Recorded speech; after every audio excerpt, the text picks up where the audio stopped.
Hello and welcome everybody to this RTS event to discuss a very topical issue, closing the gender pay gap in broadcasting. Here to discuss this, this topic, we have a great panel. My name is Jane Martinson. On the furthest side is another Jane, which the last time I did a panel, there were more men called Damien than there were women on the panel. And obviously, I've made sure that we've addressed this topic tonight. Jane Corbin, award-winning film maker who is renowned for her work in the Middle East and Panorama. She's also one of 170 members of BBC Women, campaigning for fair and equal pay at the BBC. And in March, made a documentary on the issue of equal pay, not just in broadcasting, but the UK as a whole. Charlotte Sweeney has worked on the issue of diversity and inclusion for more than 20 years, has her own business and advises many of the companies that I'm sure we're going to talk about tonight, as well as companies in other sectors, as well as governments and trade associations. Sian Keval has had lots of experience managing teams, particularly at the BBC. She is a former editor of Newsnight and also director of BBC World News. In 2010, set up Make Productions, which works out of London and Singapore. You'd be glad to hear that Sian is actually Jane in Welsh. We're going carry too on far. the theme. We're going too far. Left out Don't there. tell me that your middle name No, is it's Jane. not. We are expecting Harriet Harman, who doesn't need much of an introduction, the longest-serving female MP in the House, who is currently in that House discussing Syria. But of course, without her work in the Labour government leading up to 2010, we probably wouldn't be sitting here discussing this particular issues because we wouldn't have the figures. Because in April the 4th, all companies in the UK had to produce the figures on their gender pay gap, the average between the men and women that they employed, both as a mean and a median.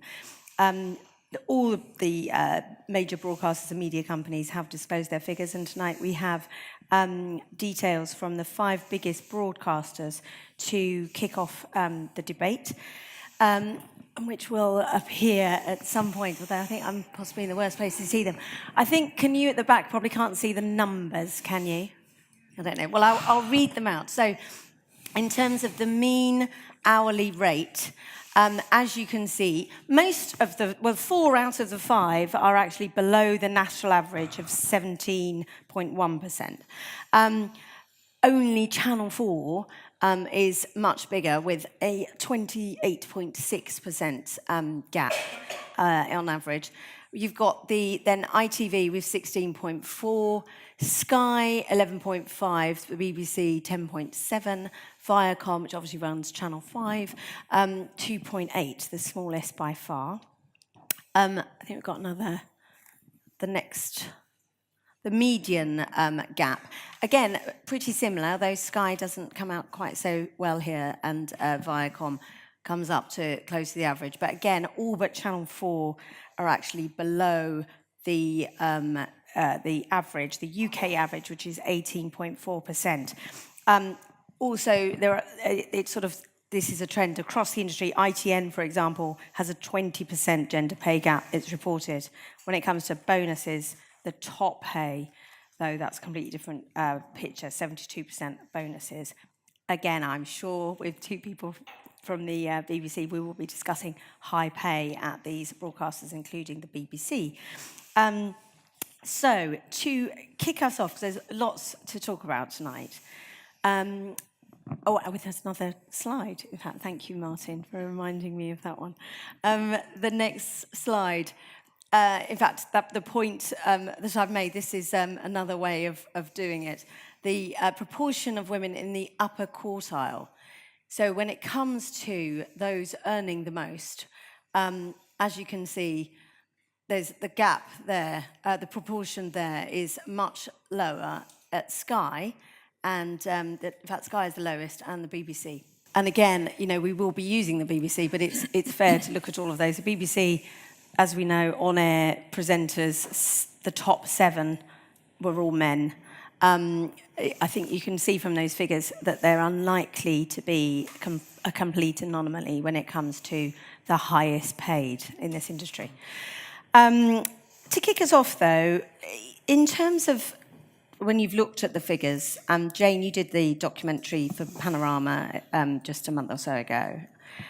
What surprised you most in terms of the gender pay gap and these figures that have come out as a result of the 2010 Act?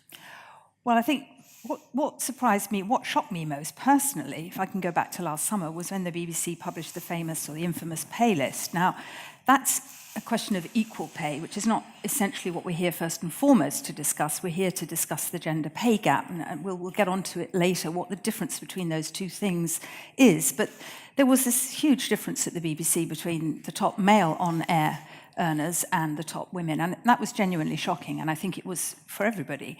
And I think the other thing was that the BBC quickly followed that with its gender pay gap report, whereas it wasn't actually required to do that until April of this year.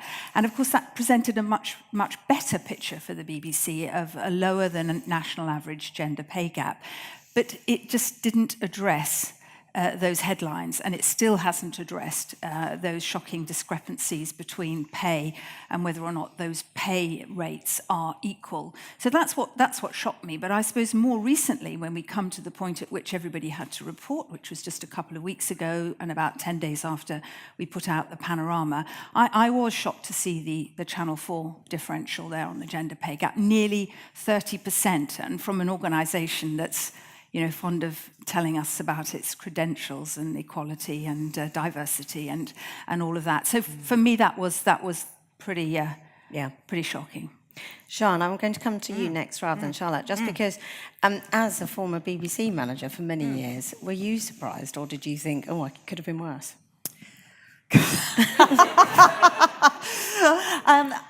I don't think I was surprised by the figures, because you just know from having been working in the industry for a whole myriad of reasons. The interesting about these figures are sort of they're singular, in what the figures say, but the reasons are huge and diverse, and we will get on to discuss, I think, many of them tonight.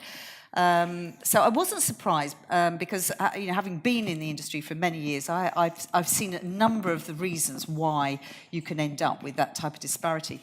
But the overall message from the figures right across the board was that women are in a larger number of the lower paid jobs, and in the higher paid jobs there are more of the men. And that's a big message that came out of those figures, and that sort of didn't surprise me at all, really. But I think what was shocking is just transparency and how amazing it is when you actually, you can feel it, you can see it, you could have lived it, but seeing it there in black and white, it's a real jolt to the system. And I just think the transparency, it is going to drive, it has to drive already, I hope it will anyway, institutional, and not just institutional but personal change. I don't think any woman is going to sit there and think the next time they're given a reason why they're being paid the same as somebody else, they're not going to question it a bit more. So for me, that transparency was the real shock, in a way, not so much the message. And Charlotte, you deal with lots of different industries. Were you sort of pleasantly surprised that media, broadcasters, we could also talk about media in general, because there are other, obviously, parts of the business, advertising, particularly bad, actually, 42% at WPP. What surprised you about these figures? I think two things, first of all. I think if I look at that information, that's not as bad as I've seen in many sectors. And I always think it's helpful to understand what's going on in other sectors, not necessarily to be able to lift and drop what they do into this sector and then say that's going to work for us, but be mindful of what's going on in other sectors.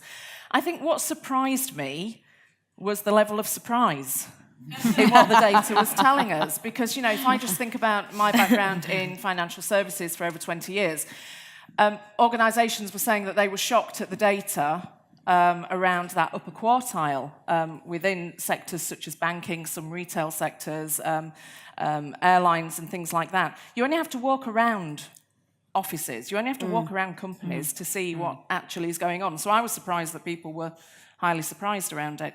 I think the other thing for me is that the data hides a multitude of sins.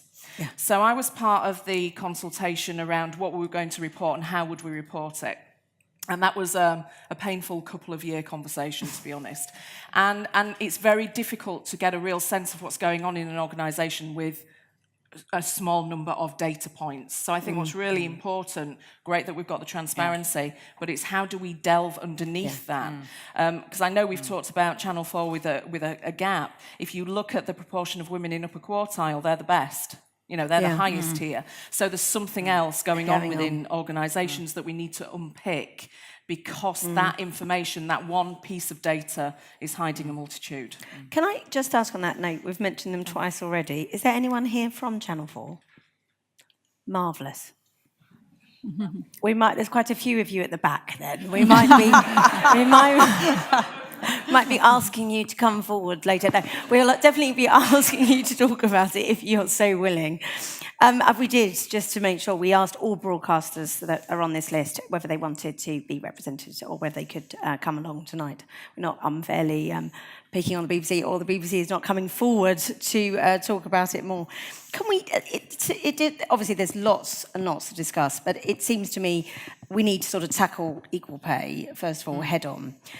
Sian, how much of this is to do with equal pay? I mean, you know, the BBC gave us brilliantly examples of sort of, you know, in one programme you had people not earning 150,000 and someone earning 800,000 plus, doing extra duties, admittedly. How much of it is not, in a world such as broadcasting, which is, a lot of it is subjective, creative people doing different jobs, how much of it is people just not being given equal pay? Well, I think it has to. I think it's quite funny when you look at all the responses to the data coming out, and every one of the broadcasters, the first thing they said was, under Equal Pay Act, we have to be paying the same, you know, and they were all absolutely, you know, determined to make it not equal pay. And obviously that's truism. I'm not saying that any organisation is definitively breaking the Equal Pay Act, but there are a multitude of ways in which pay can get out of kilter. Again, we can dig into a lot of them. I mean, it can start right from very, very early on in a career, let alone, you know, by the time you get up to why aren't you being paid, you know, the same amount as somebody in the same job in the top quartile. I suppose I'm going to do a little bit of the minutiae, because the minutiae, you know, it's all there. As a, you know, a BBC manager, I mean, there were two sort of shibboleths, you know, when you came to handing out pay. I mean, one is you had a legacy amount that came with the person who you were employing. There was never, I was never ever sort of in any way suggested that I could offer somebody a lower level when they came to my programme. You know, within the BBC, you respect what somebody is already, the level of pay that they've already got to, and you don't necessarily question it. And then the other thing is that you have to try and conserve as much of your budget as you can, because the more you put in pay, the less you have to put on screen, and you're dealing with your little programme, and you know, and that's what you want to do. So if you put those two together, you can quite see how you could end up with, you know, a person coming in on a low level, actually giving them a really good pay rise comparative to what they were earning. But because they've come in on a low level, they remain on a low level, actually, comparatively, even though they've been given a big pay rise. And then you've got somebody coming in on a high level that you can't really control, because this has been given to them by somebody else in the BBC who's deemed their worth being that much somewhere else. And then you have to take them on at that level, and then it's up to you how you deal with whether you're giving them a much smaller rise, but they're still way ahead of somebody who might be effectively doing the same sort of job. And there are thousands of ways as a manager you can rationalise that. But ultimately, I think there's a lot that's going to have to be addressed now as this sort I of really information comes want out. to make sure we get to how we do something about it. But I suppose just on that point, you're right. It's very, when you manage a team, people come with different levels of experience and pay. But why is it always that the men, Nick Robinson, gets paid more because he went to ITV? There are many women in the BBC who are older and who aren't on legacy salaries. And this was a point. I mean, look at someone like Sarah Montague versus John Humphreys. There's a debate to be had there about they both had served a long time on the Today programme. She's the second longest. And yet, second longest, but yet she wasn't even at the 150,000 mark. And, you know, look, these are big sums. We're talking about very well-paid women, very well-paid men, and that needs saying, especially when you're talking to a wider public outside the media. These are stupendous sums of money, but still there is an equal pay principle there, and I think that's what Sarah has written about recently. And that, you know, why is it that the legacy salary wasn't applied to her, but was applied to John Humphreys? So I am a little sceptical about this use of... I can see how it happens, You can see how it happens, I can see how it yeah. happens, but I don't think it's a defence necessarily. I just don't think that broadcasters can, can sort of get away with it, really, by just saying this has happened over the years. And obviously we saw the well-publicised cuts in some of the male presenters' earnings after the list was published. And suddenly it seemed possible for those legacies to be cut in half. It hadn't been possible before. Yeah, and I have to agree with you. I was absolutely shocked because, you know, I mean, Sarah's, I think, in particular, is pretty indefensible because, I mean, they're doing the same job. They're on the Today programme and they're doing exactly the same job. I mean, you can't really defend that at all. And I think that's where you have to get into a whole load of, I mean, this will be, an interesting thing to unpick, a lot of the unconscious biases, which absolutely have to probably permeate every industry, but they certainly, I think, permeate the broadcasting industry as well. And there's a lot of reasons why women themselves don't ask, and sometimes they're not given. And how you unpick quite a lot of again historic unconscious bias against women is another of the things. So it is being tackled, but I think these figures, I mean, what's shocking about them is that it hasn't been tackled enough, or as much as you thought it would have been by now. And I mean, linking into that equal pay aspect, because I know everybody makes it very clear that we're talking about two different things here. But I've worked in sectors where it's been part of your contractual agreement that you don't talk about your pay. So the question is, how transparent is it? And how fair are we being on pay if we're actually putting into people's contracts you don't talk about your pay? Because that would suggest to me that there's something to hide, and you don't want people to have that open, honest conversation about pay, which I know in many sectors is harder than others. So I think there's an issue there that organisations really need to tackle, because many are saying in their reports around gender pay gap, and I wish that organisations would spend as much energy in doing something about the gap rather than creating the amazing reports and videos and things like that they've done to talk about the gap. But there's something there that's really important that needs to be focused on around equal pay, because there will be an issue in many organisations. I think the other bit around unconscious bias, I would challenge that and say I actually think there's a whole host of conscious bias going on. So I don't think it's hidden at all. I think there's a lot of conscious bias that goes on that just thinks, and I've sat in conversations where people have said, let's give the guy a bit more money because he might leave, and I know he won't accept it, but we'll promise her something next year. So I think there's far more that needs tackling from a structural point of view within organisations. And certainly the women that I spoke to from the BBC and other organisations, this is the same. I spoke to supermarket workers, I spoke to council workers, the famous Birmingham case where the cleaning ladies claimed the same as the dustmen and eventually won, but it took them 8 years. I asked them all, why is it that women aren't paid the same? Well, there are examples of this. And they all pretty much said the same thing. They actually said, we don't ask often, or we accept what we're given. And we tend to often think, well, how much money does an organisation have? If I take less, maybe I'm helping that organisation to do better, to survive, whatever it happens to be. I think that's very true in broadcasting, where budgets are tight and they're getting tighter all the time. Somehow women seem to accept that, if they ask for less, this might actually help the programme. And this is perhaps not something that men, I don't know, it's built into their DNA or otherwise, or perhaps that management don't push when it comes to men. But women, when you ask them, will always say, we are our own worst enemy. We actually don't ask hard enough, we don't push hard enough. Although, I mean, interestingly, Carrie Gracie and the sort of BBC Women said, I made it a point of taking the job as China editor.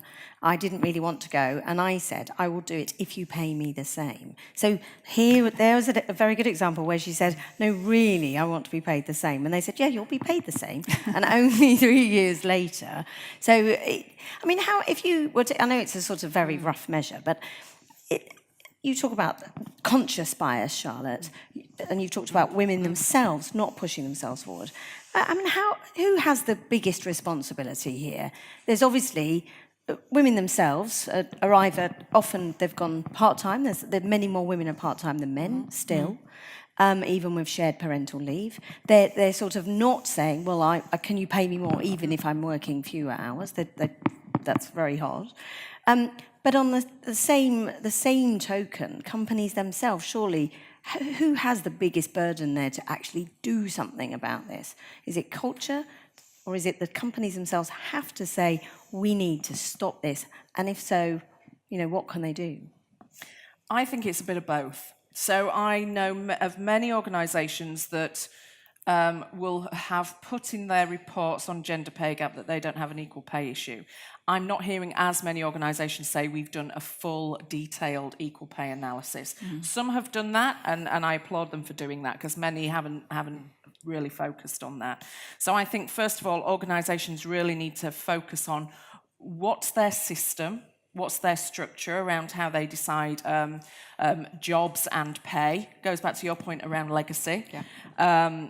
Very few organisations really say this job is worth X, and that's what you're going to get, regardless of level of experience, etc., for that job. And they may have a window of flexibility in that.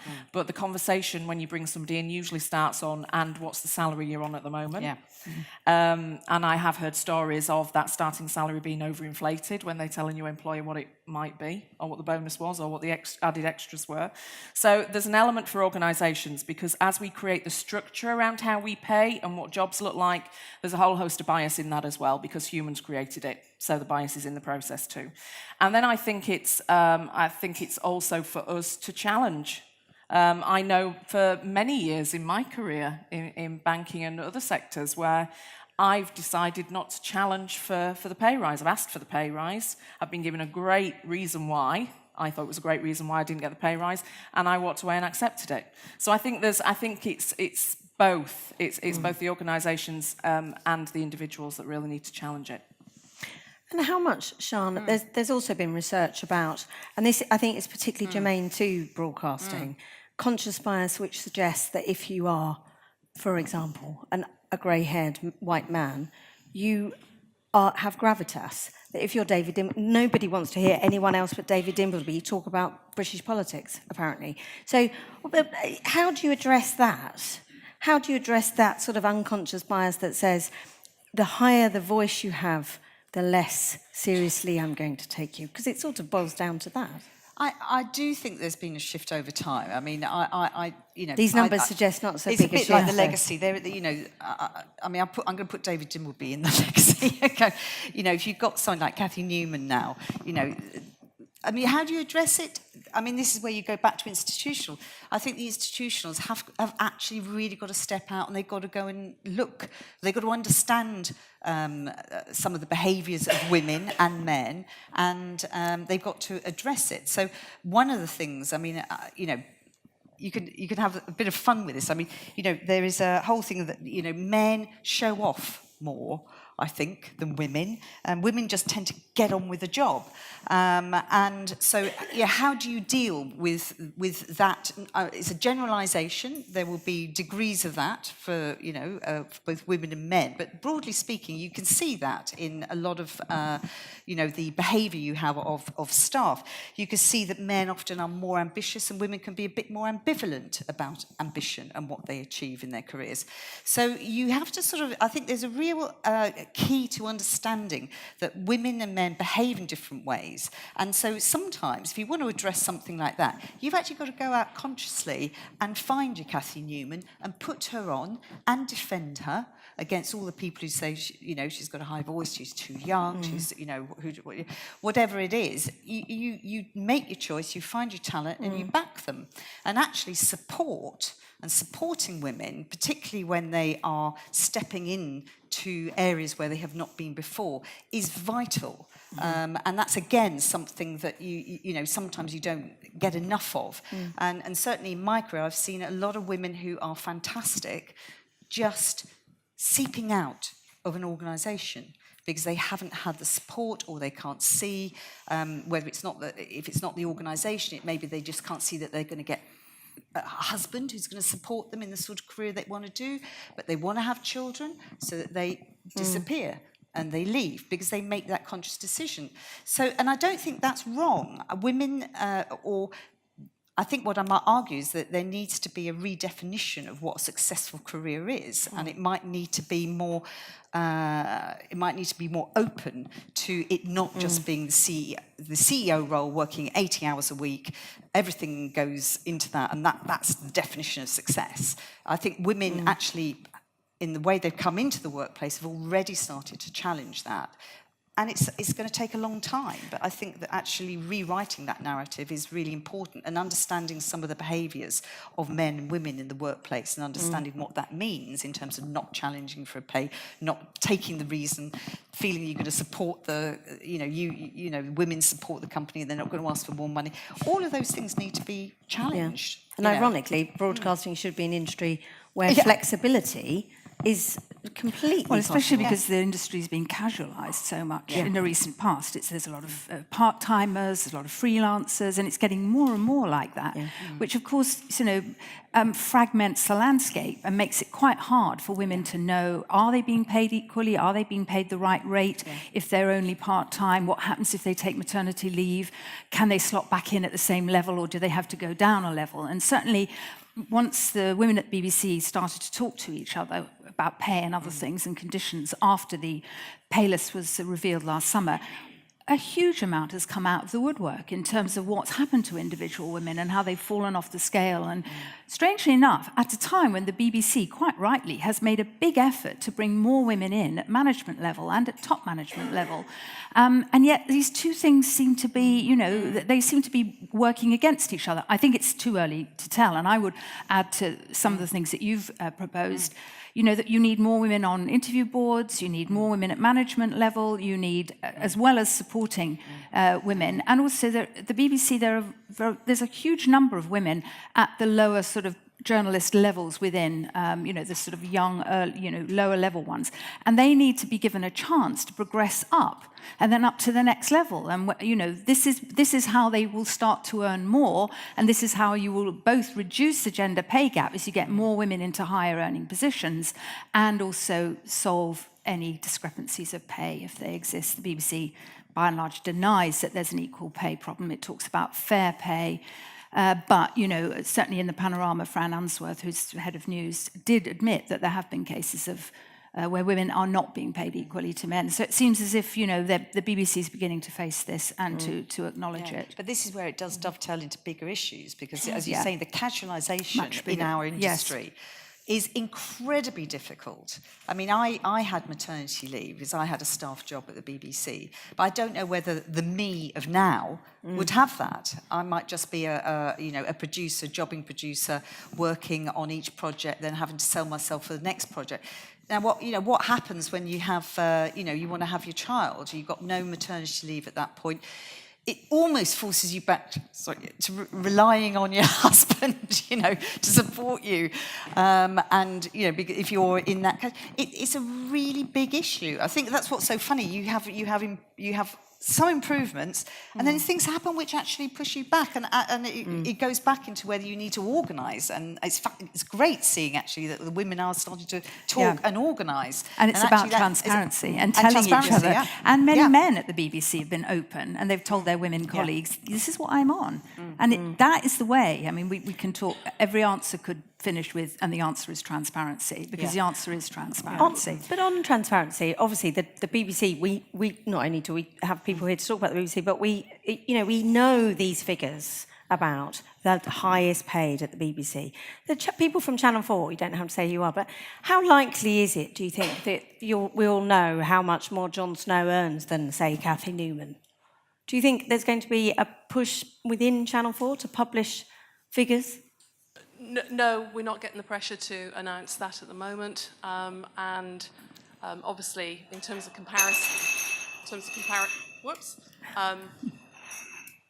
we talk about Cathy Newman, who's an ITN employee. So there's those sorts of differences. I think what's really important, and transparency is a key one, but also I've been in HR for 30 years, and I think this piece of legislation has been the most impactful piece of legislation I've ever seen. The quality of the discussion, the focus in terms of really understanding what is going on. I've never seen anything like it, and it's certainly ensuring that people start paying attention and putting in the systems and structures to ensure that you don't have an equal pay issue, which is clearly illegal, and you do have really good quality conversations about what is driving the gender pay gap. And what are the barriers that women are facing when getting to those senior positions.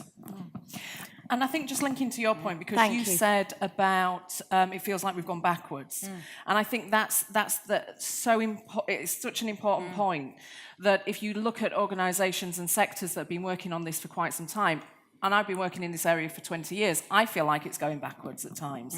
And I think that reconfirms that where organisations are doing a lot of initiatives and saying that they're trying to create shift, actually, if it's not about shifting culture and it's not about increased transparency and really looking at what do we do right at the centre of our business rather than doing lots of activity around the edges, this is only going to get worse. So I think the transparency bit is a big message for that.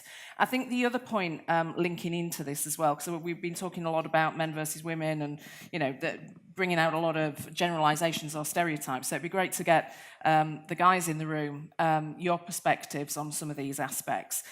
But when I've spoken to a lot of men in organisations, the challenge they've had is around wanting to have paternity leave or wanting to have more flexibility. And not having that opportunity to have that within their organisations, because it's either assumed it's for women, not for men, or for them actually being honest and saying, I would never consider paternity leave because that would just be career suicide. And then when I've had that further conversation to say, so we're assuming that's the same for women that are going on maternity leave then.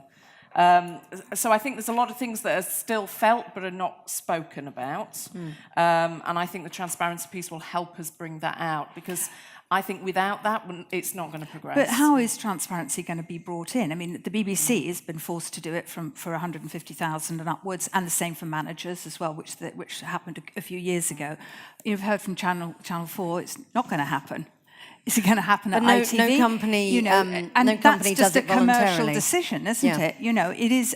We can all talk about transparency, but how do we ensure it? And even at the BBC, Tony Hall has said very clearly he's very for transparency. And I think the BBC is now trying to think of ways that it can do this, but they also cite the data protection. They also cite, privacy and the right of individuals to earn and not have, And yet, apparently, data protection rules can be overcome. So some BBC women who've looked into this believe if you give your staff enough notice and you say, if you come to the BBC, we are committed to closing the gender pay gap, to paying equally, and therefore we will make your salary public. And apparently, if you give people enough time to adjust to that, you can do that. You are not necessarily breaking the law, but often it is given as a reason why companies can't do this is data protection. I'd really like to talk about, what can be done. And I think we've already touched on this. There's sort of what can be done by individuals, women themselves, what can be done by the companies that are employing them, but also what can be done by the government. And actually, what's so interesting about this is that this has come about by really controversial government measures. Harriet Harman, I'm sorry she wasn't here to hear what you said from Channel 4's point of view, but, that was very controversial when she put that in. It's a complete red tape, waste of money. And obviously, I mean, the BBC itself, the management fought tooth and nail not to have to reveal 150,000 plus. And apparently, John Whittingdale, who's the person who effectively was the Harriet Harman equivalent when he was minister at DCMS, he pushed it at the 150,000 level, and Cameron agreed with the BBC that it should be at 400,000, which would have taken a whole group out of that disclosure.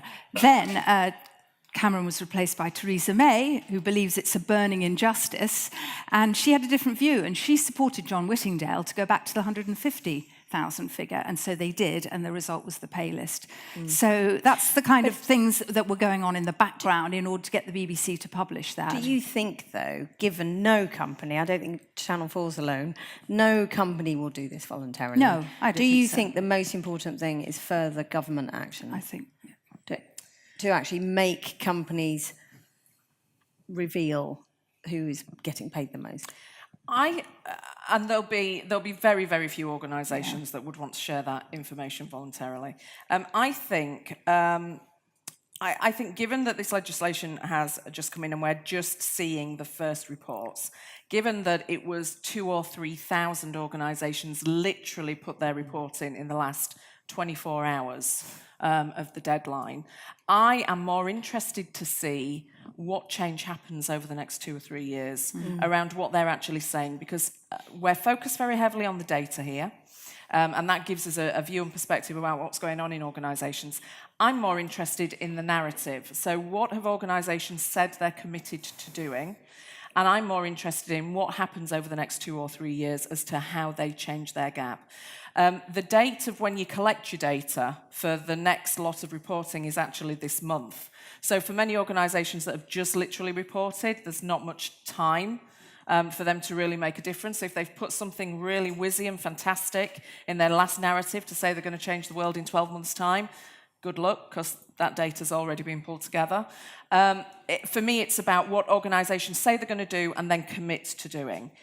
Because if you look at the financial services sector, we started looking at this in the late 90s. We started looking at getting more balance across organisations, and they're one of the worst sectors when we look at the data. So for me, it's about holding leaders' feet to the fire to say, you said you were going to do this, what's actually changed?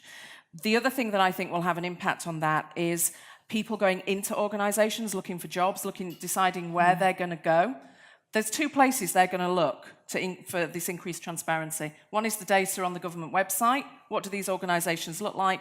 The second one is sites such as Glassdoor, to say, what does it actually feel like to work in this company? So I think that increased transparency is going to challenge organisations, because we're going to see more people going into organisations asking those questions at recruitment. I see you've got a massive pay gap. What are you doing differently about it? Yeah. And why do people feel like this that are working in this organisation? But do you think financial sanctions are one of the things that could be introduced? That actually, if you don't close by 20, so Channel 4, Alex Mann, new female boss, has said by 2020, instead of being 2/3, 1/3, it will be 50-50. If by 2020, the BBC, all these companies that have targets, if they don't reach their targets, that they should be slapped with that's not part of the of the Equality Act's provisions. No sanction. There's no sanction. So other countries are sanctioning. Iceland is one of them. Sweden as well is going down that route. But it's all great. You read lots of things about Iceland's doing it, but when you actually talk to people in Iceland, they're not actually quite sure how they're doing it or how they're going to do it. It's still at a very early stage. So they're sort of sending inspectors in where big gender pay gaps have been found. We're not talking equal pay, because that's illegal, and Iceland is clear about that, as we are in Britain. We're talking about the gender pay gap. And they are actually sending in inspectors to workplaces where there are large gender pay gaps, and they are quizzing the employers. And if they can't defend what that pay gap is, and most of them presumably will find it quite hard to defend, they will introduce sanctions. But they haven't actually found a mechanism for doing this yet. So I don't think we should underestimate how important and difficult, but how difficult it is. First of all, how you're going to make companies show transparency, and second, what are the sanctions going to be, and how do you make them stick? You know, nobody's really found that Worked path out. yet. It's early days, I think. So it is a sort of transparency and shame. Sian, in terms of then as a company, so you're managing these businesses, it's complicated, as you say, you've got, you know, a whole different sort of group of people with legacy issues or otherwise. And you've got limited budgets, particularly if you're all broadcasters, actually, maybe with the exception of Netflix and some of the big American companies. But what do you do? I mean, you know, the BBC's had a go at basically trying to slap a bit of money at the women and also taking the 6 biggest men and making them take pay cuts. What's the best thing you can do? Could you get your highest paid men in and say, for the good of the country, just take a pay cut? I think that you've got the, I'm laughing aside, I mean, you've got a moment where you could You're do just that. glad you're not having to do it, aren't you? But there is a sort of a moment, you know, around now when you could do that. There's, you know, and there's also, I suppose, pushing it onto a slightly different train as well. You know, there's a lot around top-down, which I think is really important, but there's also a bit about bottom-up. And as I said, you know, I think that this is a real jolt. And actually, for you know every man and woman in the room, you know, there's some questions for themselves, you know, about whether they, you know, you could get your group together on your program or whatever. You could offer to discuss pay levels. You know, there are things that you can do which are outside necessarily a company doing them or doing them on your behalf. So I think that there is you know, I think that people will, I hope, do that more. You know, so there is that. I mean, that's what effectively your 150 group have done. You've sat down and talked to each other, and men, you know, the male colleagues have come in on it as well. You know, that may be one way forward. If your company isn't doing anything, then, you know, you could organise. What should companies do? What's the thing that they should do? Well, What's I the think they've best got to way do to an address audit. it? I mean, you know, the most obvious way is to do a type of equal pay, transparent audit. And I know that we were talking earlier, and there are some examples of companies who've been at this for a long time and where there is effectively no gender pay gap, and that they have really worked at it hard. So, you know, that to me says it can be done. And actually there shouldn't be you know, we'll sort of get there in 10 years' time. It can be done. And I think that, you know, as you say, you can't lift and shift because there are different dynamics in every industry. But the fact is that if companies have taken it seriously, they've got to the point where there is no pay gap or no significant pay gap, it can be done. And that's what I take out of this, and that I don't think there should be a let-out for any company here. That shouldn't be the case in you know, let's say 5 years' time. There should not be a gap. I want to bring you back in, but Charlotte, you mentioned earlier, you were saying there were companies like GSK, pharmaceuticals you wouldn't necessarily think would be particularly good at the gender pay gap. But you were saying they were. Can you explain what they've done and whether or not there are any areas that you can lift and shift and say, well, actually, this is what broadcasters and other creative businesses should be doing? Yeah, so GlaxoSmithKline, they have, their gender pay gap is slightly positive towards women. And when you look at, if I look at what they've done, they've had a very focused, I would say it's at least a decade of saying, this is a serious business issue, and we are really going to tackle it and really not play around at the edges, but really tackle it from a holistic point of view. So they've really focused on aspects such as when they have shortlists for any role, they've got to make sure that's gender balanced, and they focus on all other aspects of diversity, but let's just focus on gender for the art of this conversation. When they're looking at promotions, they have the rule of proportionality, so if they're going from a 30% pool, for example, at least 30% of those they're putting forward for promotion have to be women. So they've focused on that. They've challenged every single time when that hasn't been the case. So it's going going back to a comply or explain, do this or explain why it's impossible or very difficult for you to do it. They've done regular audits around their pay. They've been looking at this data from a gender pay gap point of view for a number of years to see what would it be like when we get to the stage that we have to report. And the other thing is they've held all their leaders to account around what does their team composition look like, why isn't it balanced, what are they going to do around that? So they've taken it really into the organisation to say it's not just senior leaders that have to do something, it's every leader. And I think the final thing, because so many organisations, when they focus on this agenda, say, well, let's mentor the women, let's do a whole big mentoring programme. Well, actually, there's a lot of research that shows that mentoring doesn't really have an impact, it's sponsorship that has an impact, and it's about leaders going that extra mile and seeing that potential and really projecting that potential through the organisation and supporting it. And there's a lot of research from the US and also the UK that says that that finds that men get sponsored far more than women, but women get mentored far more than men. So there's something about what we're actually doing within organisations, and GSK have done a huge amount of work around sponsorship for many years. And the thing that's the final point around GSK that makes it different is regardless of what's going on in the market, they've got their foot firmly on the pedal saying we're progressing this. Whereas I see in many other industries, we're progressing it, it's important, and then suddenly it's not. And then 2 or 3 years later, we're progressing it again because it's important, and we've lost space, we've lost traction. So it's that consistency that I think is the real key to their success. And companies will have to address it because they don't look good. And I think this is one of the strongest impetuses that came out of this introduction of gender pay gap. You know, for companies, particularly in the commercial sector, they have to do it. I mean, how are they going to present an image to the world if they don't? And an interesting company which has a very high gender pay gap and which is doing something about it is EasyJet. And EasyJet, because of the airline industry, obviously historically pilots are the highest earning group of people, and they tend to be men, and they skew the figures. Actually, Ryanair, I think, is 72% gender pay gap, which is pretty enormous, and EasyJet's 50%. Yeah. They seem to have taken rather different attitudes towards it. EasyJet has realised, surprise, surprise, EasyJet has realised this doesn't look good, and they've really been pushing. They've got a target of 20% female pilots in the next 2 or 3 years. But, you know, how do you do that? I mean, you can't underestimate how difficult it is, just as how does the media business, particularly BBC with, you know, licence fee cuts and everything else, and Channel 4, you know, with a restricted budget, how do companies actually do it? And for EasyJet, they've discovered it's no good saying we want more women pilots. How do you get them? How do you train them? They've sort of traced it back to having to go into schools and start with a message that early with children. You can be a pilot, you know.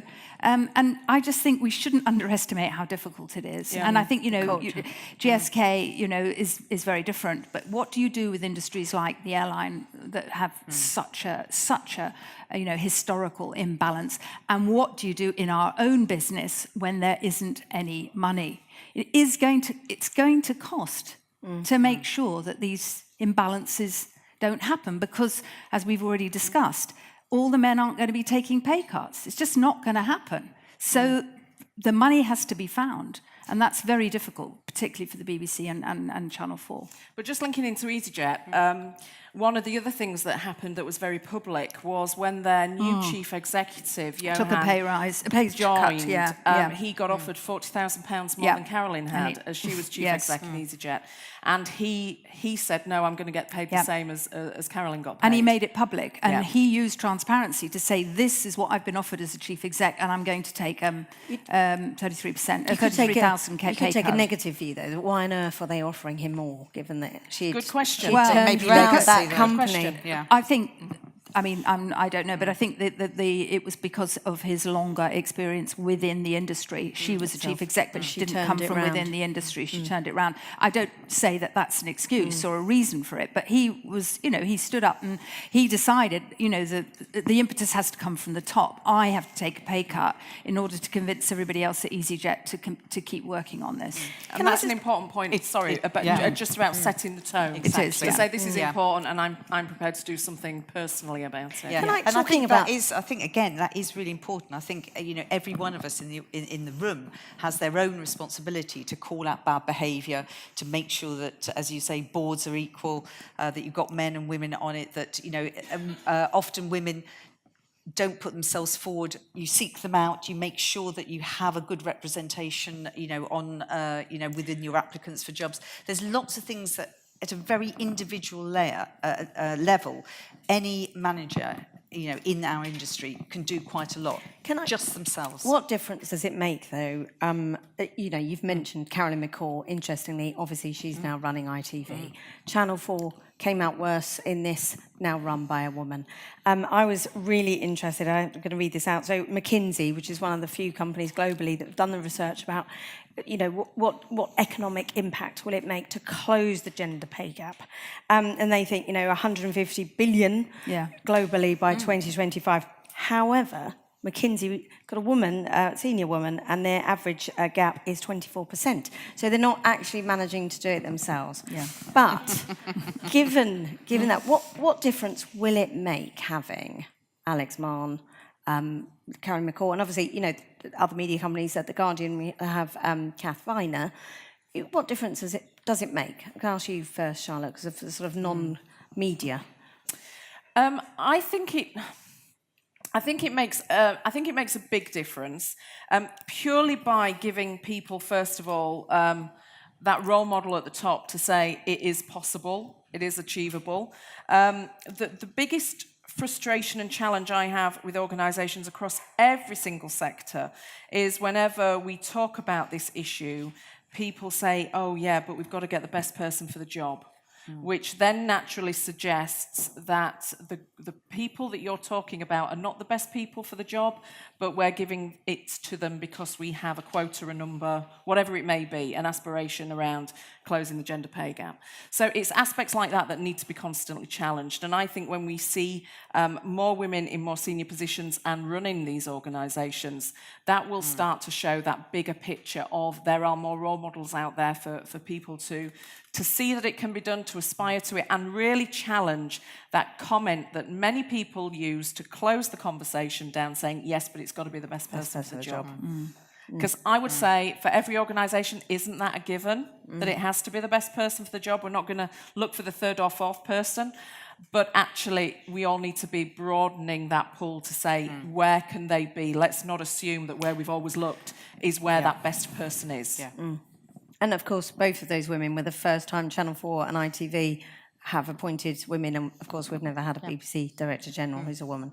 But there are structural problems which have got to be addressed, which is not at the very top with the chief execs. But, I think that this research shows that the gender pay gap in recent years has improved for women at a certain age, sort of when they go into the workplace up until about 28 to 30. But it's actually worse at that point when they reach a time when they're probably having their children than it was in previous generations. So we've gone backwards in that area. So, you may have women at the top of these organisations, but what are you going to do to address structurally that middle bit, which is where women seem to fall behind? I think she needs no introduction.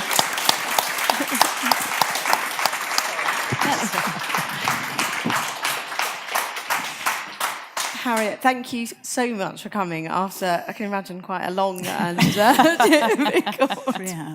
But also, I'm glad you've come because I can now tell you of a senior HR executive from Channel 4 here saying that actually this legislation, most impactful piece of legislation in 50 years. So I said I will tell her as soon as she arrives to cheer her up after a long... So thank you very much for coming. Now, I know you've been dealing with other matters, but obviously if it weren't for you and the legislation that you pushed through that got passed in 2010, we wouldn't have some of the figures we've been discussing about the broadcasting industry.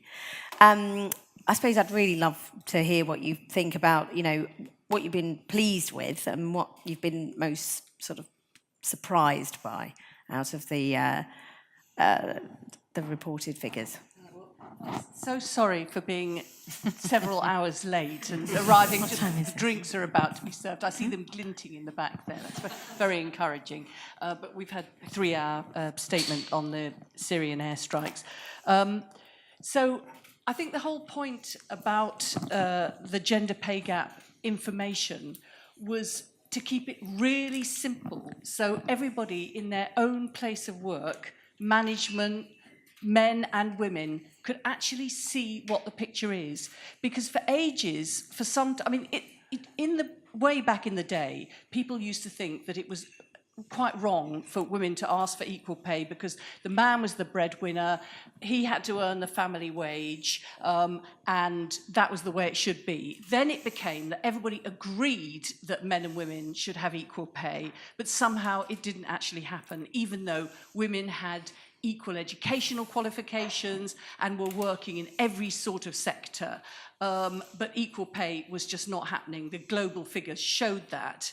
But everybody said, oh, well, we all agree with equal pay, but unequal pay must be happening somewhere else. It's not happening here. So the idea was to show people in their own workplaces what was absolutely happening, not so that steam could come out of women's ears and the justified anger and resentment that people have just be festered, but actually so that something could be done about it. So it's really a baseline, what we've got here. We've got, for the first time, it revealed what is actually going on, and then it's a baseline to move forward from. So the whole point is, year on year, we need to see progress, and we need to have stretching targets. These gaps are not there for us to be gnashing our teeth or admiring those that have got the lower gaps. They're there to actually make progress towards equal pay. And I think we're really beyond the argument as well of discussing why there might be a pay gap. Sorry, that might be what you've all been doing. But I think we should move swiftly beyond that, because I feel that we're no longer interested in the reasons or the justification or the explanation. It's just wrong. I mean, if you look at, and you know, we should just be saying, we're not discussing it anymore, we're just setting targets to close it, and it needs to be sorted. So, for example, if you are, for example, in JP Morgan, the bonus gap, oh God, I can't find it, something like 90% between men and women. I mean, you know, you shouldn't dignify that with a discussion of what lies behind it. It can't be that the men in JP Morgan are just so much more crackingly better than all the women. It is just pay discrimination. And the other thing that I think is very important about it is that the figures look at pay on average hourly men and hourly women, because we don't actually believe that an hour of a woman's work is worth less than an hour of a man's work because she works fewer hours. You know, it's not. So I think it's very important that you don't have that situation, that because a woman works fewer hours or works part-time, that therefore each hour that she works is worth less. It's not actually worth less. And I think the other thing to say is that this is going to have, I think, a good effect in all different sectors, you know, in broadcasting, yes, in the public sector, and also in sectors like retail, which employs so many women, where in Tesco, for example, the men in the stores earn £11 per hour, the women on the checkouts earn £8 per hour. You know, the women are not worth that much less than the men, and all the work now is computerized. It's not as if there's heavy lifting or anything like that. So really, we're now, I think, into the argument for stretching targets. So everybody needs to have, look at where it is, have a bit of denunciation, obviously. You have to have some ritual denunciation. After all, we've put up with it so long. So once you've moved on from your denunciation, and try and get over your antipathy to your male colleagues for just quietly earning so much more than you. Once you move on beyond those two stages, just actually the question to every management of themselves and from everybody working to the management is, how much are you going to narrow the targets by year, narrow the gap by year on year? What is your target? And they need to be a stretching target, not just coasting along. And I think in the meantime also there will be some wrinkles in the pay scales. I think if you're going to change from a situation of rampant systemic discrimination to equality, if you evolved, you could take, 100 years and it would be a smooth transition. It won't necessarily be a smooth transition. There will be some anomalies. But actually, the bigger picture is that the important thing is to take the quick action to close the gap. So the point is not for us, as I say, just to fume about it, but to actually use it as a spur for action.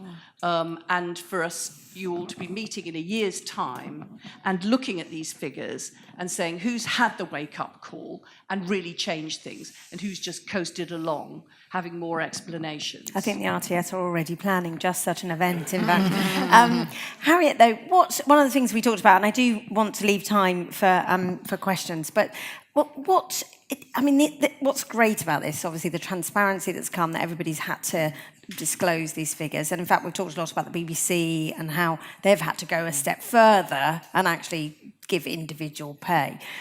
One, I suppose I'd like you to sort of answer, how likely is it that the government will actually, or future governments, would impose sanctions to say, if you don't close this gap by, say, 2020, when you've committed to, you will face a penalty? And also, how likely is it that we'll have the situation at BBC being rolled out across other, obviously publicly owned companies, such as Channel 4, but more broadly, that companies will be forced to actually give greater detail? Well, I think as far as greater detail is concerned, I don't think that's necessarily a good idea, because that would take it off into the realm of researchers and policy wonks. The point is, it's got to be very accessible to everybody at work, and if you have to spend hours analysing it, then it's lost to the people for whom it's there. But I think that the point about government action is a very important one, because the whole idea of this was, in 1975, individual women were given the right to go to a tribunal if they didn't have equal pay. So that the government agreed that it was wrong, but gave the right to the individual woman herself to actually sort it out.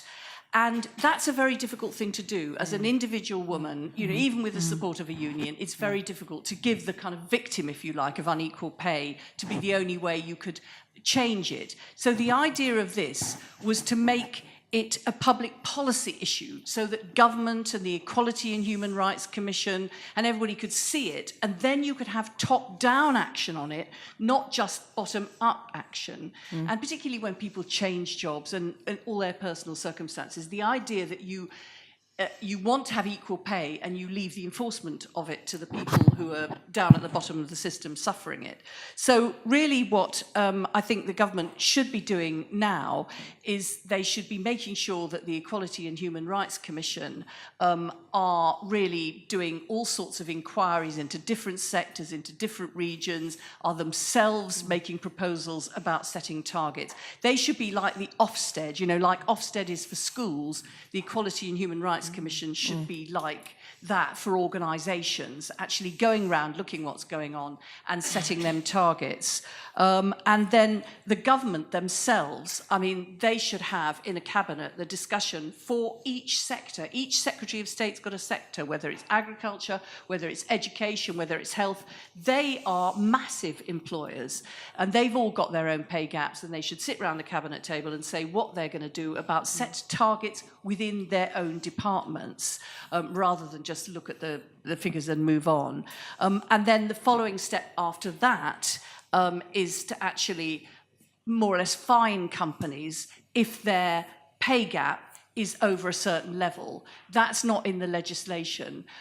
We did the first step, obviously, in 2010, but then we fell out of government, unfortunately, so we weren't there to do the next step. But that's certainly what we envisaged. You make the transparency, you have a bit of progress, and then if you don't make fast enough progress, then you actually fine it, because it is a public policy objective to have equal pay between women and men. And if it's a public policy objective, you sanction those people that are contributing to it not being met. And no chance of the current administration introducing some sort of sanction? Well, I think They've got we more on are their- still, it's only just firstly come out. There would Too be soon. the argument, you don't need to legislate for the sanctions yet because it might all sort itself all out. But I do think people would sort it themselves out much faster if they knew there was a sanction. But honestly, the arguments that I had to have with everybody just to get this, the idea that we could have a big swinging stick to sanction everybody afterwards, people weren't ready for it at that point, at least some people who were in the cabinet weren't ready for it. So, but I think it's about moving it on. Moving but on. we've got to keep the momentum going. We can't just have this as a big sort of splash, and then we just carry on business as usual. But I think we should avoid the discussion of the explanation and the rationalisation and just say we're not interested. If you want to talk about that, talk about we're just only interested in setting the targets and then being achieved with performance pay being attached to that. And if it has some weird results, who cares? Actually, paying women 90% less for their bonuses in JP Morgan, that is a weird result as well. Thank you. Now, I do want to see if you've got any questions. So do please put your hand up. The two come up there. Fabulous. There's that man there on the left, and then Simon, I think it is, on the right. Can I just say, there's something slightly weird about the fact that actually the first three people to put their hands up were all men. It's because they're wanting to move things forward. And you're not even in a majority in this room. But I'm sure your questions will be that's my brilliant, so point. don't... Can you Yeah, just I say d- I- briefly who you are and what your question is? My name's Sanjay. I have the pleasure of Jane actually published one of my pieces of work a few years ago, so I thought I'd come along to an issue that a cause that I really, really care about. Something I would like to ask was more about, is there a danger that if you focus too much on inequality in pay for women, that other forms of inequality in pay might get forgotten about? And also, would you like to say something about the women's netball team who have won a gold medal in the Commonwealth Games? And because Harriet, I believe you were involved in the Department of Culture, Media and Sport, but netball was never given the opportunity to be an Olympic event, and those women will get paid more if it was an Olympic event. We're sneaking in. Simon, you ask your question then, and then we'll come to Harriet, so you might have a question that she can answer as well. Right, Simon Albury, Campaign for Broadcasting Equality. I've got an organisational question about the BBC. Last July, Tony Hall told The Guardian that closing the gender pay gap had been a personal priority over the last 4 years. Now, what I'm interested in is if the Director General has a diversity priority, how come nothing happens? There you go. We'll take that. We'll take that after. So, Tony. and I think Jane and Shana probably have something to say about that. Harriet, though, other forms of inequality. I mean, I should say to start off with, obviously, because closing the gender pay gap is such a huge issue, we did try to really focus on gender because there's so much to discuss in terms of other kinds of diversity and inclusion that otherwise it would take up more time. So that was sort of why we have really focused on it. But Harriet, the issue of sort of gender, obviously there are other industries, and sport is an enormous one, isn't it, where the disparity of pay is great. But the point about other inequalities, there's inequality which is rooted in social class, which is rooted in race, which is rooted in disability, age, sexual orientation, and really whatever the inequality springs from, nobody should be discriminated against and nobody should not have equality of opportunity. And anybody who's doing anything on any of those inequalities, or all of them, is helping push things forward. And therefore, I think that, but what about other inequalities is not a good question, because it implies that somehow we've got to justify having a whole discussion about gender. We don't have to discuss to justify it. It's a good thing to be arguing against inequality in relation to gender. And I think the thing we have to avoid like the plague is a hierarchy of inequalities. The idea that some inequalities are more important than others, because that's a real divide and rule mechanism. I mean, I was hearing a woman actually on Radio 4 talking vituperatively anti these, she was sort of spitting tacks about what she described as corporate feminists. And I thought, well, I'm not a corporate feminist, obviously, but I couldn't work out why I just profoundly didn't agree with her. And then I remembered it's because I don't agree with corporate misogynists. It's not corporate feminists who are the problem. And therefore, the idea that we look at each other and judge each other as not being in the right part of the struggle, anybody who's doing anything except supporting racism, homophobia, inequality of all sorts, is doing something good, and we shouldn't set one against the other. And the other thing is that all struggle against inequality is really an appeal to modernity. And once one thing moves, the others move as well, because it opens things up, it breaks away from those entrenched hierarchies that there have been. So let's not get into that. Sorry about that question. But the other thing is about the Director General of the BBC. Well, when he said that about when the Carrie Gracie thing came and how absolutely incredible she was at the Select Committee, absolutely brilliant, you know, encapsulating it all. And some people said, oh, well, why should we worry about these women? They're all overpaid BBC women anyway. That's not the real problem. Would they say that if it was a question of white and black men and all the black men were paid less than the white men? No, they'd say it's racism. That is absolutely awful.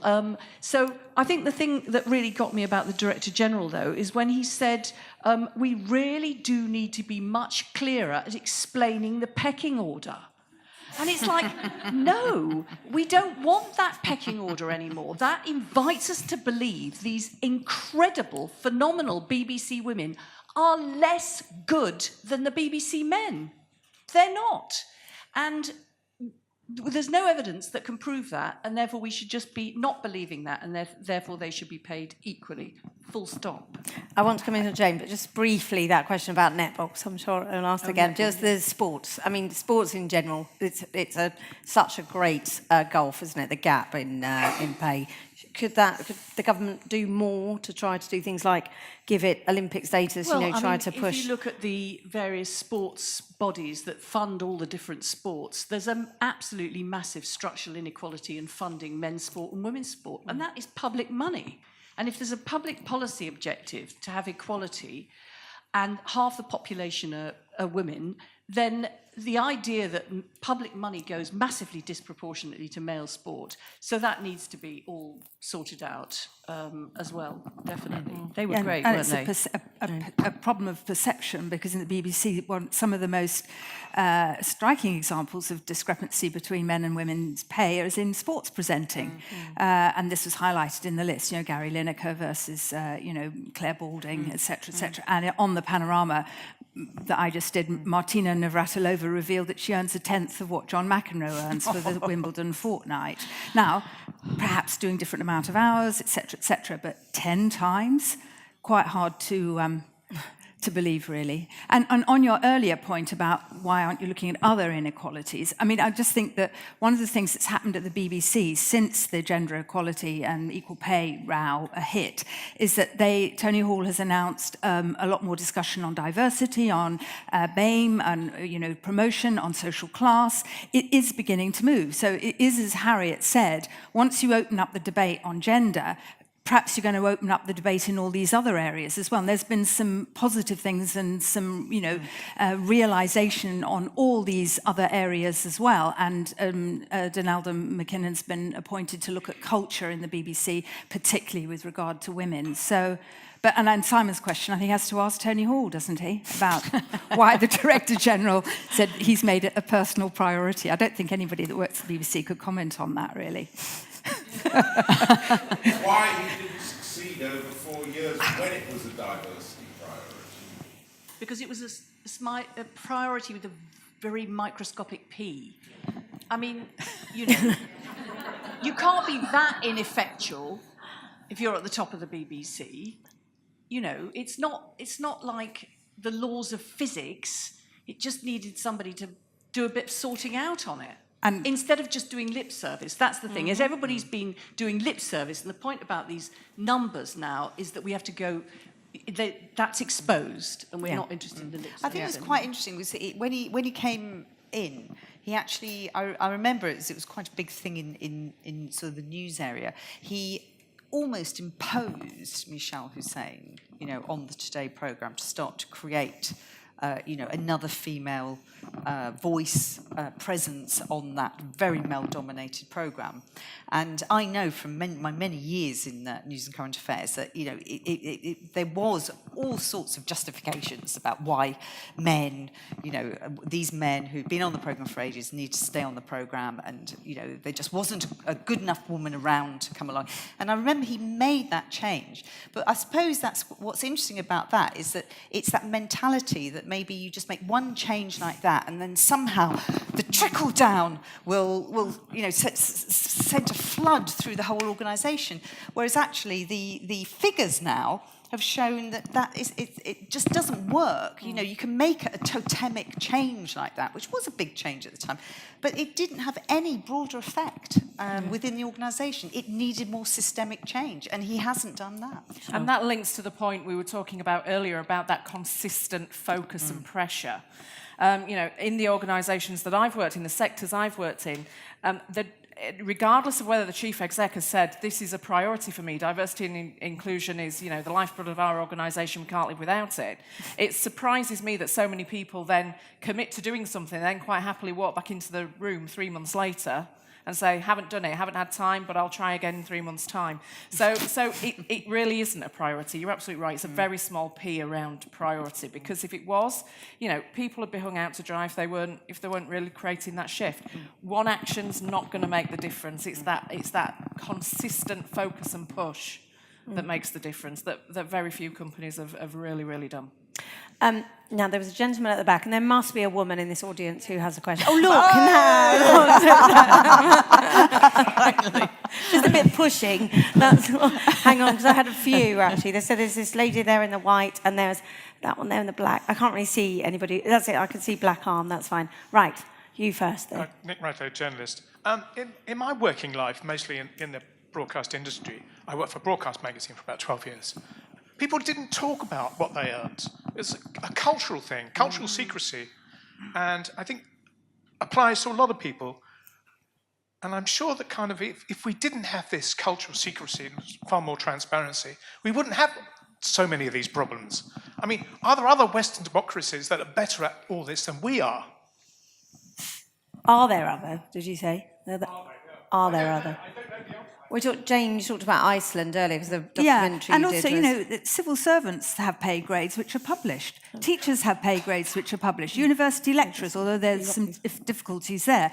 You know, it's acceptable, isn't it, in other places, in other organisations. It is a cultural thing. I mean, who benefits? The only benefits employers. It certainly doesn't benefit any workers. Anyway. No, but it's back to the point I was saying earlier, that now, certainly in the BBC, BBC women are being told, well, you know, we can't publish men's salaries at lower levels below the 150,000, which of course women are now naturally asking about, because of data protection and the rights of the individual and privacy. And apparently that is not true. You know, you just have to notify your staff that from now on there's going to be a policy of pay transparency. So please sign up to it or go and work somewhere else. And I think, you know, you can do that. And that is a cultural shift that, you know, Harriet was trying to bring in by this action, and for the media and for many other companies. And it's just, you just got to do it. We are going yes. to... Yeah. We've got 2 more questions and not much time, so let me... at least 2 more questions. So this lady here in the white and the one over there. I don't know if there's another mic. Is there only just one mic? Okay. If you ask your question first. Sorry. Hi, I'm Lucy Ridout. I'm a series producer freelance. One of the questions I wanted to ask is actually we've talked a lot about corporations and the big business, but we know within broadcast that a large amount of us work for indies. We're independent. I've always been freelance. I've never been staff. How do we actually work in industry in helping women come through in that side of industry, and how do we support them? How do you think we can help close that gender pay gap that exists outside of the big industry, outside of the big corporations as well? Sian, as someone who's obviously been inside the BBC and then set up an indie. Well, I mean, I think it's incredibly difficult. Is the answer, and I'm a bit of a loss. You know, I run a small indie, and you know, the budgets have been pared back so much. There's absolutely no fat that you could give to somebody, you know, even if you work with somebody over years, you could still not give them maternity pay as such. You know, that's, you know, but, you know, it's incredibly difficult to do. And again, I don't know how you get out of that in terms of the way the dynamics of the industry are going at the moment. You know, it really is down to corporations to sort of change how they pay indies, how they work within their own obviously their own organisations to encourage and support women when they come back from maternity and things like that. But I'm genuinely really worried about the casualisation of our industry and what it will mean for women. I really am. Harriet, one of the things that I think the BBC Women campaign and Carrie Gracie said was, you know, the focus on very highly paid front of house staff, if it can happen to them. The problem is the sort of increasing casualisation is impacting women more. Can you see that happening across other industries as well? Well, that's why, in a way, you need all the secretaries of state to be sitting around the cabinet table looking at what is happening to the women cleaning and catering contractors in the health service and everything. But I think it's about, in respect of everything, it's about setting targets and working out what levers you've got to actually moving towards there. By the way, I got it wrong about JP Morgan. The pay bonus is not 90% cap, it's 89%. I got it wrong. Question there. Yeah, hi. My name's Louise. Where do you work? I'm BBC alumni. I'm one of the people that sort of fell through the gap, never mind minding the gap, in 2004. I was made redundant from the BBC on the last day of my maternity leave, in fact, and citing that I was on fixed-term contracts, and I think touching on what Lucy has just said, you know, whilst I'd accumulated rights as a full-time staff contract, I didn't have that full-time staff contract to fall back on. And then in spite of subsequent efforts to work part-time, of course, the production industry wants a level of commitment, and to try and get, you know, part-time work on, you know, production is nigh on impossible. And I just feel, well, now, 15 years down the line, I'm trying to get back. Yes, my gender pay gap issue now is a mountain I feel like I cannot climb on my own.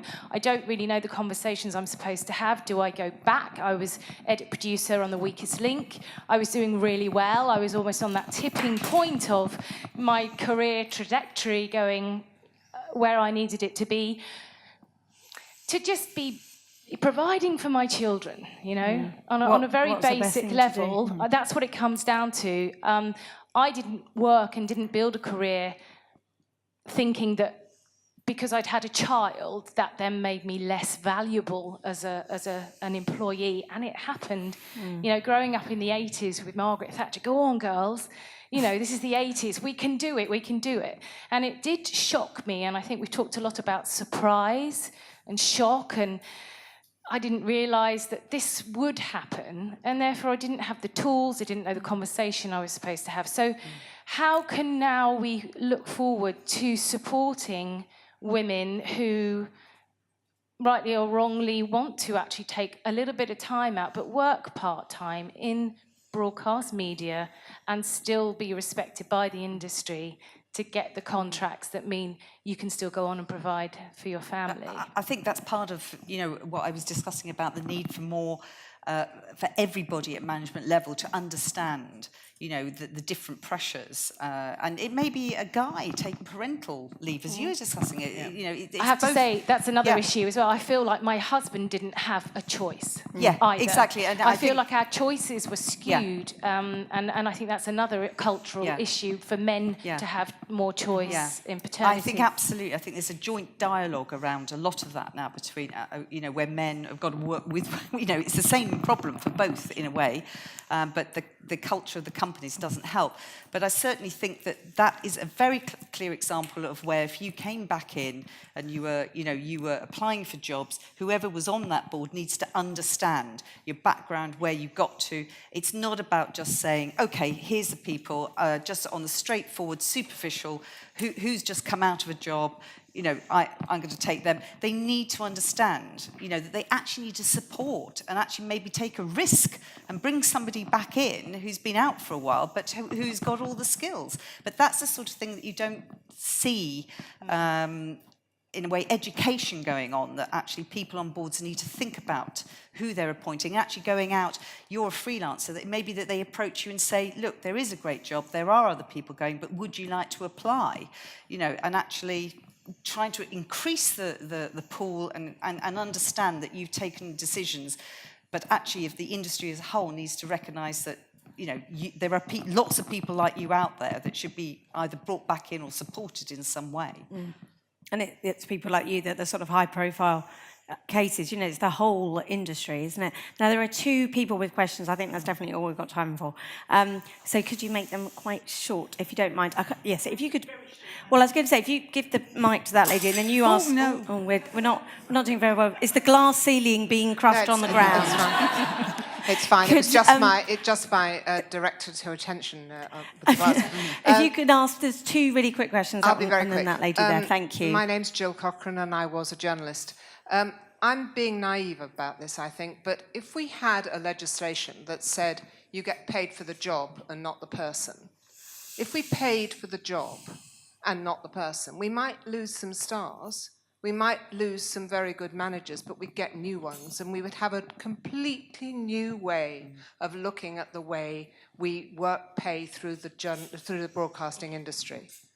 The job itself is worth a certain amount of money, whoever is doing it, and we ought to have the rate that goes with the job and not to pay for somebody who demands more. Okay. Agents have a big thing to do about this as well, I think. Yeah. That was just my point. Yeah, agents, the first time we've mentioned that. So do you need the mic, or can you? Hi, I'm Kate Middleton, no relation whatsoever. My dad's more Jim Royal. Anyway, I've been a series producer, exec producer for 20 years. And one of the big differences I've seen, male directors get paid more freelance than female directors do. But the other thing is the whole terms and condition. I've worked for years in teams where all the men were on staff and most of the women were not on staff. And the chickens are really coming home to roost now. I'm kind of in my 50s, because the men have all got penis pensions, which are, you know, final salary pensions, and the women have all got rubbish money purchase pensions that are going down the toilet. What's the question, though? Because we do need to... The question is, what about the whole terms and conditions? Because I think the terms and conditions can be as important as the pay.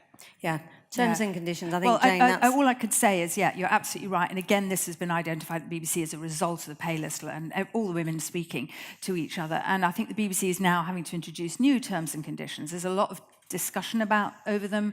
They haven't been accepted, the unions are involved, but that has definitely been another thing that's been highlighted by the whole issue of the gender pay gap reporting and the row over equal pay. So it's not a solution, but it's brought it into focus. And part-time working, the fact that more men are on staff, the fact that more women have to supply their own pensions, all of that is now in focus. So again, it's back to transparency, isn't it? It's a good thing that the legislation was brought in and that we had this, and now, you know, we're talking about it. It's not a solution, but it's a start. And Harriet, paid for the job, not the person, shouldn't that be, that's part of the legislation, isn't it? Well, I think there'll be lots of different ways that the pay gap is narrowed, and it might depend in different organisations how you do it.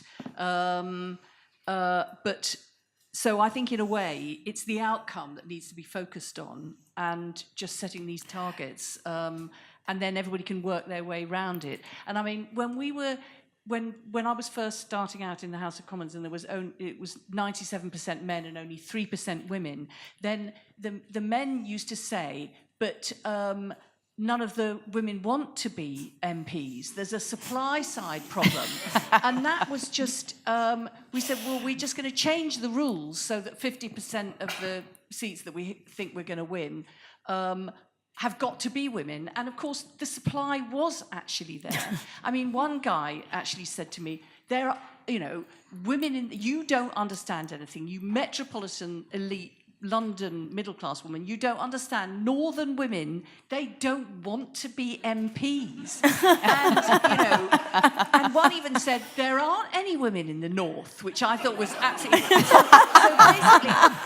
basically, it's like all the things which are put up as obstacles, they will be rubbish. And actually, the point about losing some people and you'll get, green shoots will flow. And actually, it might be the very good renewal of the industry that's always good from time to time. A shake-up is never a bad thing. And there's always bright, enthusiastic people that are being held back. I think, given that we've already run over time, and I know Teresa is going to say a few words for the RTS, on the note of all the obstacles that are put up in your way are rubbish, and there are green shoots. I think that's quite a nice way to end, as well as thanking this fabulous panel, Harriet Harman, Jane Corbyn, Charlotte Sweeney and Sian Kevill.